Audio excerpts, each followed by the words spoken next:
সবাইকে জানাই শুভ সকাল। আজকের সকালটা শুরু করলাম তোমাদের সাথে ছোট্ট একটা ব্লগের সাথে। চলো কেমন লাগলো কমেন্টে জানাবে কিন্তু আমার এই ছোট্ট একটা ব্লগ। আর কে কোথা থেকে দেখছো প্লিজ একটু জানিও। আর সকালে আমি তো উঠে একটু ফ্রেশ হয়ে গেছি, উঠে মেয়েদের ডাক দিচ্ছিলাম উঠবে না বলার পরে অনেক বকা দিয়েছি যে আজকে স্কুল আছে, শনিবার পড়া নেই, তা বলে এতক্ষণ ঘুমাতে হবে। প্রায় বাজে 7:30 বেজে গেছে। তো অনেক বকা দেওয়ার পরে উঠেছে। তো আমার একটু বিছনাটা গোছানো থাকে রেগুলারলি, বিছনা গুছিয়ে নেওয়ার পরে তারপরে ঘর দোর মুছে কাচাকুচি করে নিই। তাহলে কী হয়, একদিক কাজটাই হয়ে যায়। তো আমার বিছনা গোছানোর অলরেডি কমপ্লিট। এইবারে নিয়ে ব্রাশ করানোর পালা। দুদিক থেকে ছুটে ছুটে পালাতে থাকে, তো দুজনকে ধরেই নিয়ে ব্রাশ করাতে হয়। তো আমার বিছানা গোছানোর পরে দেখো এই ব্রাশ করতে ডাকছে, আসছে না। তো এই দুজনকে নিয়ে গেলাম ব্রাশ করার জন্য। এবার বলছে ওকে নিয়ে চলো, তো ওকেও নিয়ে যাবো ব্রাশ করার জন্য। ব্রাশ দিয়ে দিলাম হাতে, ব্রাশ করতে থাকুক। আর দেখিয়ে দিয়ে দেখো কত কাঁচা রয়েছে। বর্ষার সময় এত কাঁচা ভালো লাগে বলো? দেখো বৃষ্টি বাইরে পড়ছে, আর কাঁচা তো করতেই হবে রেগুলারই বাচ্চা ঘরে থাকলে।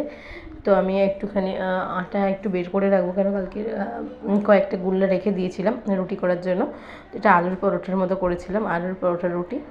তো সেটা বের করে রাখলাম, ঠান্ডাটা ছাড়তে থাকুক। তার ভিতরে আমি চলে এসে কেচে ঘরটা মুছে স্নানটা করে চলো আমি কেচে নিচ্ছি।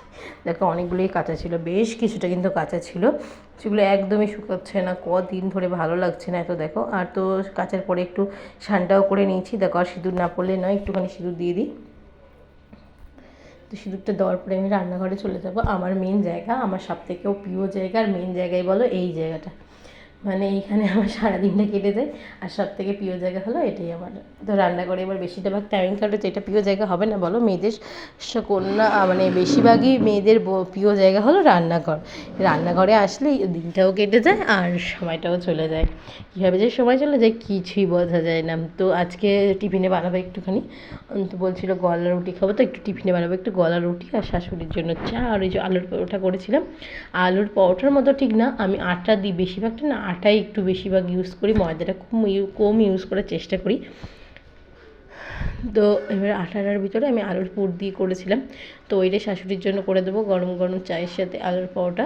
আর ওদের জন্য করে দেবো হলো গলা রুটিটা করবো আমি ডিম দিয়ে।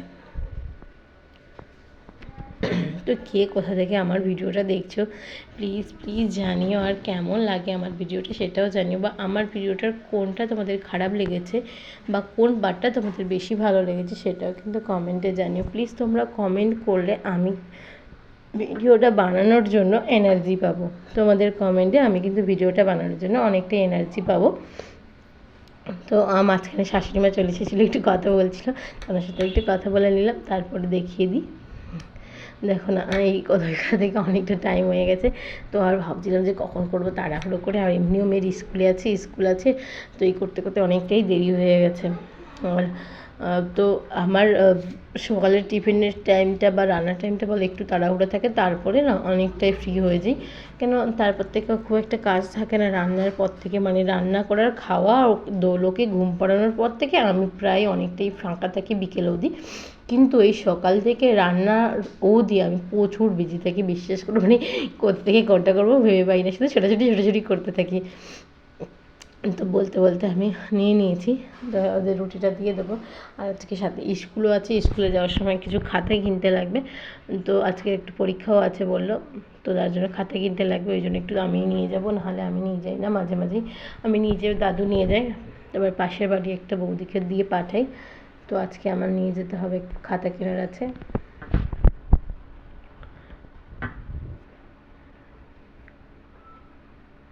আমার বেশিটা ভাগ টাইমের মানে সকাল থেকে দুপুর অবধি বেশিটা ভাগই আমার রান্নাঘরে কেটেছে। তারপর থেকে আমার দুপুরে বিকালের পর থেকে সন্ধ্যে অবধি একটু ঘরে বসে থাকি, এটা ওটা দেখতে থাকি বা কাজ করতে থাকি, কিন্তু বেশিটা ভাগ টাইম আমার কিন্তু রান্নাঘরে কেটেছে সত্যিকারে। এই রান্না থেকে সেই রান্না থেকে, আর আমি না প্রচুর নতুন রান্না বানাতে মানে নিজের থেকে ভালো লাগে, যে মনে হলো একটা কিছু বানাবো তো বানিয়ে সেটা ফেলি, মানে বানাবো তো বানাবোই, সেটা আমাকে যতই যে না বলুক না কেন আমি সেটা বানাবোই। মানে আমার খুব ভালো লাগে একটা কিছু দেখলে বা মনে হলে যে আমি এটা এরকম করবো, তো সত্যিকার আমি সেটা করেই ফেলি। তো তোমাদের সাথে শেয়ারও করি, আমি ফেসবুকে বেশিরভাগটা শেয়ার করি। তো আমার ফেসবুকে একটা পেজ আছে, প্লিজ একটু ফলো করো তোমরা সবাই। আর ইউটিউবে তো আছে, ইউটিউবে ভিডিওটা যদি ইউটিউব থেকে দেখো তোমরা প্লিজ আমার একটু ইউটিউব চ্যানেলটাকে একটু সাবস্ক্রাইব করো। আর যদি তোমরা ফেসবুক থেকে দেখো ফেসবুক পেজটা একটু ফলো করো, বন্ধু বান্ধবের কাছে একটু ভিডিওগুলো শেয়ার করো, লাইক কমেন্ট করো। তোমাদের লাইক কমেন্টে কিন্তু আমরা অনেকটা এনার্জি পাই বানানোর জন্য। দেখতে দেখতে আমার চা রুটি কমপ্লিট।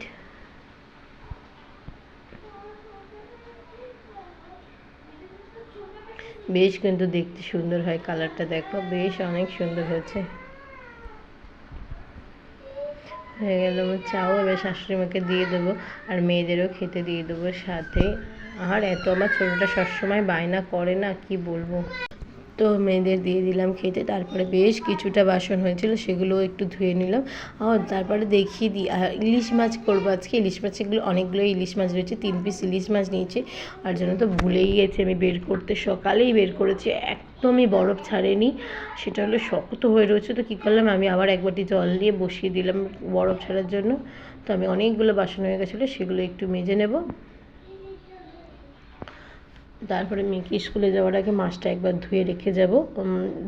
আমি না যতই মাছটা ধুয়ে রাখি না কেন, তো আমি মাছটা যখন বরফটা ছাড়াই তারপরে ধুয়ে রাখি, নুন হলুদটা মাখিয়ে নিই। তো নুন হলুদ মাখিয়ে আমি ফ্রিজের ভিতর রেখে যাব। তো মেয়েকে দিয়ে আসি, তারপরে এসে আমি রান্নাবান্না শুরু করছি। বেশ এই কটা মাছ দিয়ে কিন্তু আজকে অনেক কিছু রেসিপি বানাবার, সবগুলোই কিন্তু দুর্দান্ত হয়েছিল। তো চলো মেয়েকে দিয়ে আসি স্কুলে। তো আমিও রেডি, মেয়েও রেডি। এবার মেয়েকে স্কুল থেকে দিয়ে এসে আমি রান্নায় বসে পড়লাম। আমার এটা কাজ, এটা আমার করতেই হবে। তো এটা আমি মন দিয়ে সহকারে করি খুবই। তো আমি করবো এটা ইলিশ মাছের মাথা দিয়ে। আর করেছিলাম পুঁই শাকের কয়েকটা পাতাও রেখেছিলাম আমি পাতুরি করার জন্য। আজকে ফার্স্ট বানালাম ইলিশ মাছের পাতুরি, সেটা হলো পুঁই শাক পাতা দিয়ে। তো দুটো মাথা দিয়ে দিয়েছি, একটু তেল দিয়ে দিয়েছি, আর সাথে কয়েকটা শুকনো লঙ্কা, 5 ফোড়ন, আদা ফোড়ন দিয়ে বেশ নাড়াচাড়া করে নেবো। আর দেবো একটু হলো কাঁচা লঙ্কা, হলুদ, জিরে গুঁড়ো, ধনে গুঁড়ো দিয়ে একটু মশলাটা করে নেবো, দিয়ে একটু ভাজা ভাজা করে নেব। তারপরে আমি দিয়ে দেবো সব সবজিগুলো। সবজিগুলো এখন না দিলে সিদ্ধ হওয়ার টাইম লাগবে, তো ওই জন্য সবজিগুলো এখন দিয়ে বেশ ঢাকা দিয়ে রাখবো যতক্ষণ না সব মজে যাচ্ছে। আমি একেবারে সব দিয়ে দিয়েছি নুন টুন, তারপরে একটুখানি দিয়ে দেবো উপরে সবজিগুলো দেওয়ার পরে নুনটা দিয়ে ঢাকা দিয়ে দেবো। আর এই ঢাকাটা আমি একদমই লাস্টে একদম হয়ে যাওয়ার মতো তুলি, মানে একদম এইভাবে ঢাকা দিয়ে রেখে দিই। আর সবজিটা দিয়ে দিই, ঢাকা দিয়ে রেখে দেওয়ার পরে শাকটাও দিয়ে দিই, রেখে দেওয়ার পরে একদমই লাস্ট মোমেন্টে খুলি, তখন আমার সব রেডি হয়ে যায়। তো কিছু পুঁই শাক পাতা নিয়ে নিয়েছি, সেগুলো একটু তেলে নিয়েছিলাম কড়াতে দিয়ে। তো এই দেখো আমার পুঁই শাকের পাতা দিয়ে পাতুরি রেডি। এর ভিডিওটাও কিন্তু আমি ফেসবুকে ছেড়েছি, প্লিজ একটু তোমরা দেখো। আর কড়াই ইলিশ ভাপার ভিডিওটাও আমি সেম ছেড়েছি, দেখো কড়াই ইলিশ মাছ ভাপা করছি। অনেকগুলো মাছ ছিল, আমি অনেকগুলোই রান্না করেছি। 3টে মাছ ছিল, তো 3টে মাছ দিয়ে অনেকগুলোই করেছি।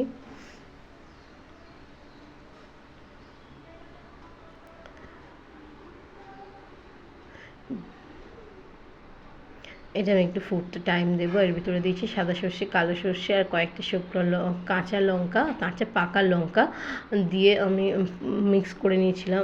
তোমার হলো সর্ষেটা দেওয়ার পরে একটু কাঁচা তেল, নুন দিয়ে মেখেছি, মেখার পরে ভাপায় দিয়েছি। দেওয়ার পরে একটু 10 মিনিট মতো হওয়ার পরেই আমি দিয়ে দিলাম একটু কাঁচা তেল। দেওয়ার পরে দেখো তেলটা বেশ ছেড়েছিল কিন্তু, আর দারুণ হয়েছে টেস্ট। এই টেস্টটা বলাই যাবে না, দেখলেই বুঝতে পারছো কালারটা কতটা সুন্দর এসেছে। আর আমার সব রান্না কমপ্লিট। ভাতটা হলে প্রায় এখন বাজে 1টা, তো আমার রান্না কমপ্লিট হয়ে গেছে, ভাতটা কমপ্লিট হয়নি। তো 1টা 10 আমার মেয়েকে আনার আছে, তো জব করেই রান্নাটা করে মেয়েকে আনতে যেতে হবে। তো ওই জন্য দেখো আমি আজকে বানিয়েছিলাম হলো পুঁই শাক, আর পুঁই শাকের পাতা দিয়ে ইলিশ মাছ পাতুরি, আর কড়াই ইলিশ ভাপা আর ভাত। তো এগুলো রেডি করে মেয়েকে আনতে যাব। তাড়াহুড়ো করে আমি দেখাতে পারলাম না মেয়েকে সত্যিকারে আনতে যাচ্ছি। তো ওকে এনে এসে তারপরে নিয়ে চলে আসলাম ভাত। তো আমি একবারে ভাতটা নিয়ে আমি দোলু খাওয়ার জন্য ওর দিদিকেও দিয়ে দিয়েছি, আমি আর দোলু খাচ্ছিলাম। তো খাওয়ার পরে ওকে গিয়ে ঘুম পাড়িয়ে, আর সত্যিকারে পাতুরিটা এত ভালো হয়েছে আর কিছু খেতে ইচ্ছা করেনি, ওটা দিয়ে খেয়েছি। আর তারপরে ওকে ঘুম পাড়িয়ে দিলাম, কারণ সন্ধ্যেবেলা উঠে একটু পড়া থাকে। তো বিকেলবেলা উঠেও একটু পড়তে বসে, আর দেখো না শুয়ে শুয়ে ড্রয়িং করছে এরমভাবে করে। তো আজকের ব্লগটা এখানের জন্য কেমন লাগলো প্লিজ জানিও। টাটা।